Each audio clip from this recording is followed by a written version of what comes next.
welcome to this week's video review session with No Bones About It Puppy Day School. I am here with Louie and we are going to be talking about a little bit of stay and recall. Okay, so stay meaning don't move. You're in one position and you can move your head, you can wag your tail, but you can't do anything else until I either ask you to do something else or give you permission by releasing you with your release word, which for these guys is okay. I know it's hard to be over here. So let's start with stay. Our stay exercise is broken down into really three separate elements. We call them the 3Ds: distance, duration, and distraction. And what that means is that I basically am going to look at this like teaching three completely separate exercises, and then I'm going to start to make combinations of them as the dog gets more proficient. So we're going to start with duration because that's a little bit easier. I can stand right next to the dog and continue with rewarding as heavily as I need to in order to get that puppy to not move. So we're gonna work on doing the go to your bed, go find it, and then Louie, on your bed. Okay, so remember, on your bed means go to that place, lie down, and don't move until I give you permission. So the stay part is implied. We're not even adding the word stay. We can, but I find that people can't help but continue to repeat stay and be really weird about their body language, like doing, hold on. Okay, so again, hard for me to coach and be a really good dog trainer, which means I'm watching every part of this puppy's body. Now, the first thing I'm going to point out is, you see how Louie is on sort of a straight hip right now? Okay, I'm going to go ahead and get him to roll over on his side, on a side hip, because that is a much more planted position than being sort of ready to pounce up. So let's look at the difference between that. I'm going to see if I can get you straight on in the camera. Okay, so this is straight hip, down. Okay, and this is side hip. Okay, so this much more comfortable position and a little bit more planted.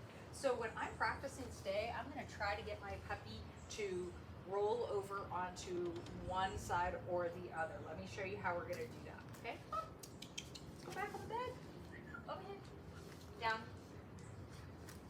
Whoop. There you go. So all you're going to do is when you go to reward, you're going to take that treat. You're just going to put it over on the side of the puppy's head, whichever side you want them to roll over to. So down and then slightly to the side. Sometimes it gets too crazy and they get a little wacky. Okay, so hey, excuse me. Excuse me. Thank you. So that time he went right down into that side hip, so that's good. So duration. I'm already working on duration. I've been sitting here talking for a very long time. So I'm going to release. Okay. So we're going to start with fairly small duration. Let's go. Come on. Down. Very nice. We're already kind of on that side hip. I'm going to reward as much as I think I need to without gaining distance, meaning I'm not walking away from the puppy. I'm going to reward as much as I need to, even though I'm keeping those treats behind my back for the most part. This is a great time to utilize a meal. In fact, that's what we are doing right now. We are using Louie's lunch as rewards for this activity because I blow through a lot of food right now. Very nice. And then, okay, just use your body language to get the puppy off of that mat.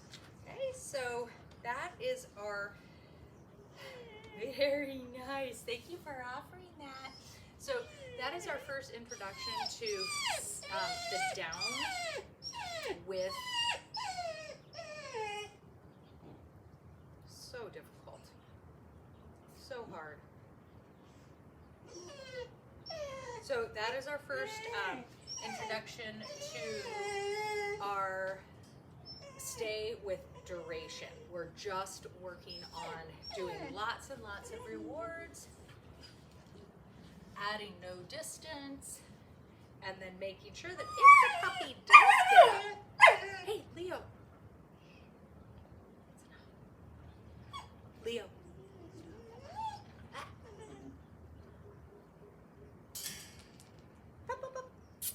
So if the puppy does get up before you've given your release word, try to use some body language or just, sometimes I do like quickly step towards the puppy, get them back in that down right away. Do not reward for multiple, up to 5 or 10 seconds afterwards. Very nice. And then release. Okay, good job. All right, again, we're talking about stay. We are talking about, just happens to be perfect because we have 3 dogs and we have 3 different versions of this, the distance, distraction, and duration. So I'm gonna demo, there goes my camera. I'm gonna demo one of those with each puppy. So we already saw the duration.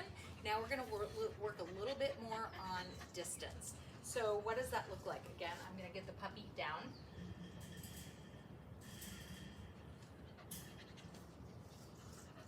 Okay, I'm gonna get the puppy down, and remember, over on that hip. Nice, good job. And now, think about duration, distance as more like movement. So I'm gonna take a step back, I'm gonna come in, I'm gonna reward the puppy, I'm gonna take another step back, I'm gonna come in, I'm gonna reward the puppy, and then, okay! Remember, we're not adding duration right now. We're making this quick. We're not trying to make this difficult by adding long periods of time.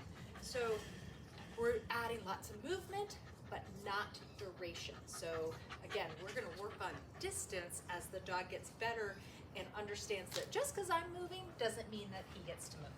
Okay, he wants to apparently go that side, that's okay, but it's really better and up.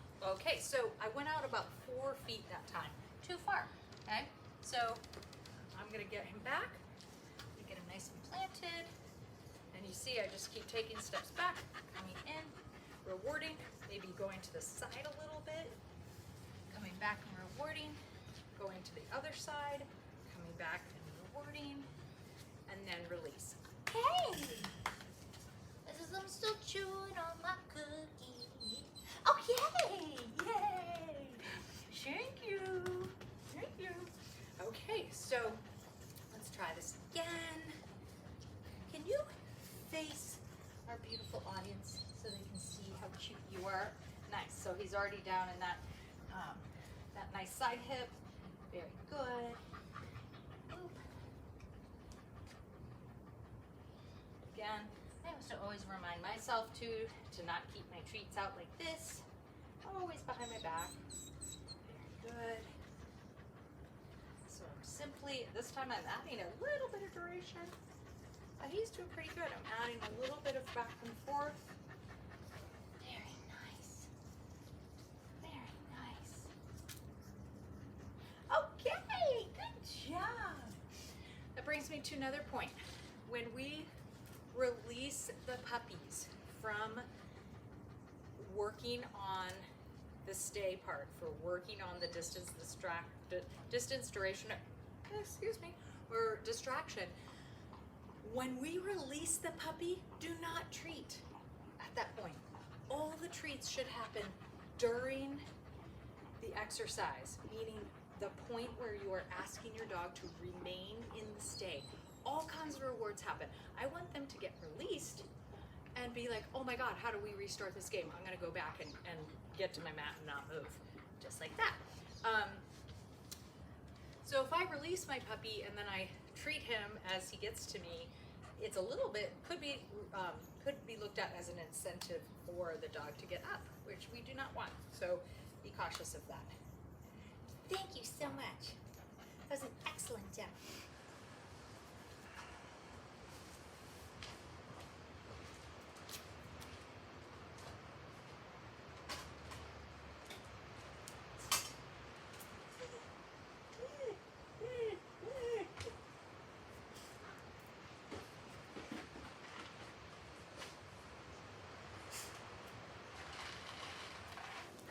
All right, We are here working on our third D. So we have looked at duration, we've looked at distance, and now we are working on distraction.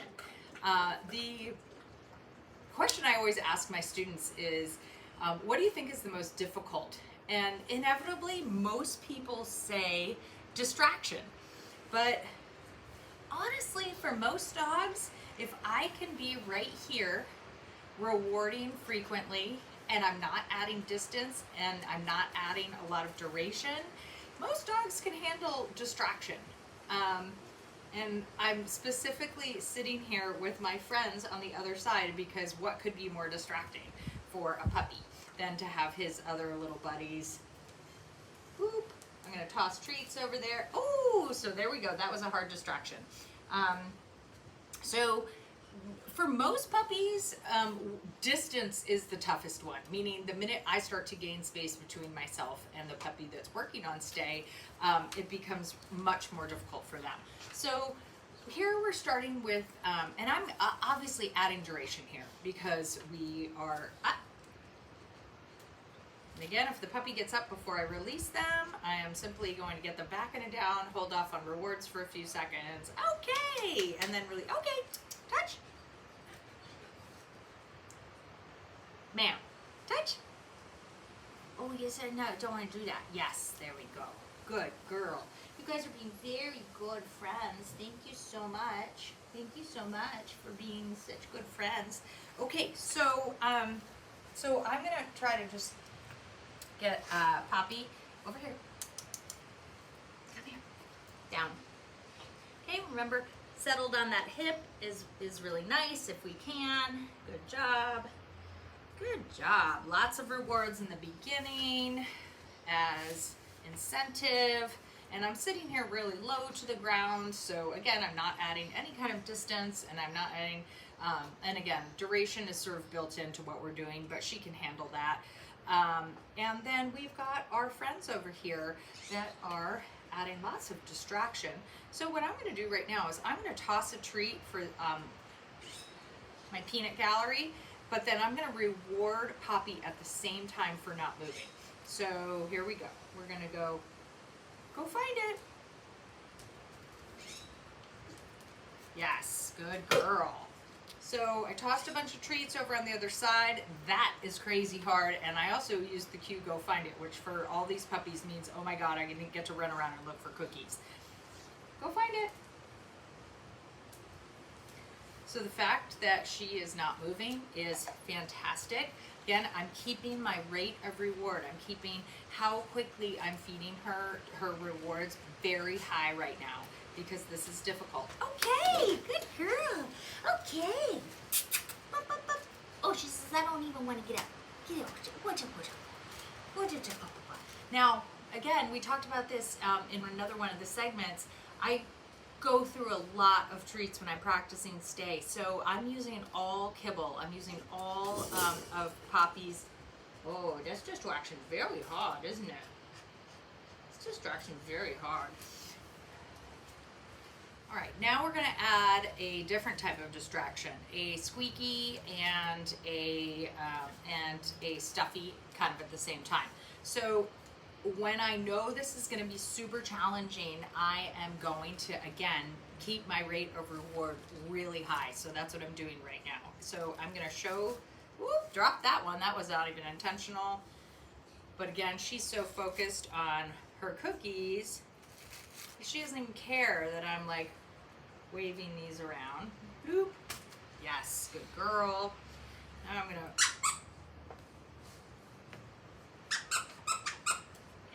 Good girl. Very nice. Go find it. Go find it. Yes. Ah, oh, that was a challenging one. That was a challenging one. So here's what we're going to do this time. Go find it.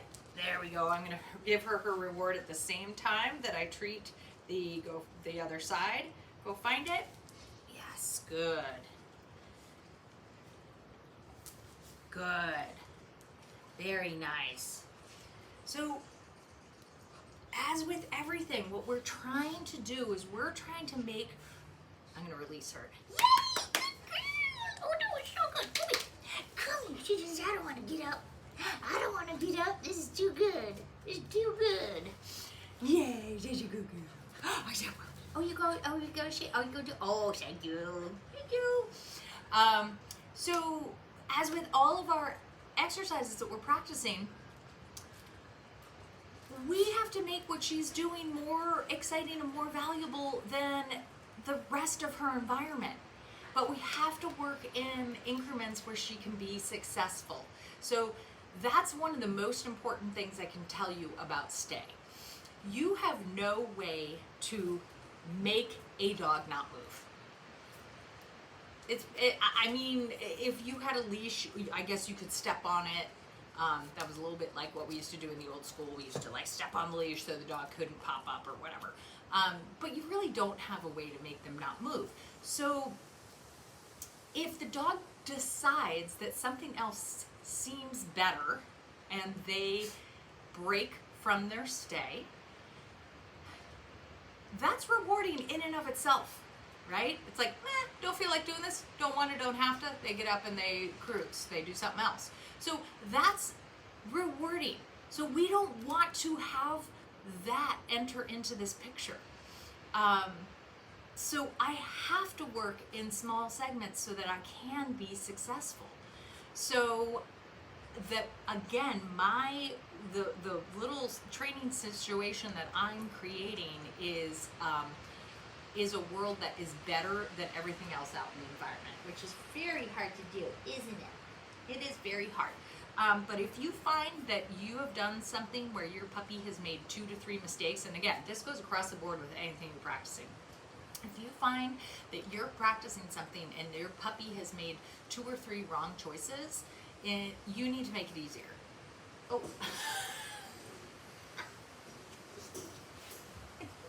We don't really want to reward this behavior, but it's awfully cute. It's awfully cute. Here. Sit. Leo.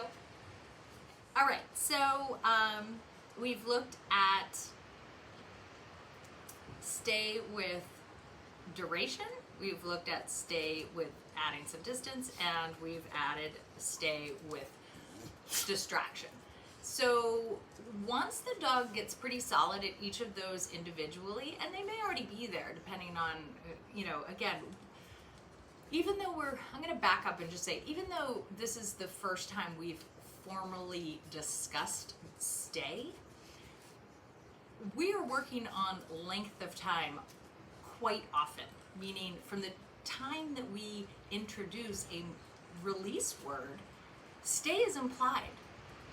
Stay means don't move till you get released. So even though we haven't formally talked about it, we've been working on that behavior theoretically from the time we introduce that release word.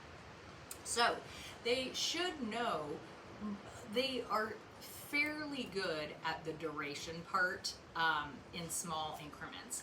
And then you can start to make small combinations of things where maybe I ask my puppy to lie down and I sort of have a goal of 10 or 15 seconds while I add some movement, while I walk around a little bit. But I'm, again, constantly going to be rewarding during that time, during the movement, during the duration. And then release the puppy. So that's sort of the way we start. The last point I want to make is that stay for a young puppy is very difficult. It's equivalent to asking your toddler to go to like a 4-course restaurant. It's really hard. So if you really need your puppy to not move for a long time, say you want to go to a restaurant, have them sit under the table, bring things like a bully stick, bring things like, something that's going to keep them occupied for quite a while. Think if you could show your puppy your iPad. It would be the same kind of thing. You need to make sure that you give your puppy lots of things to do if you need them to not move for a long time.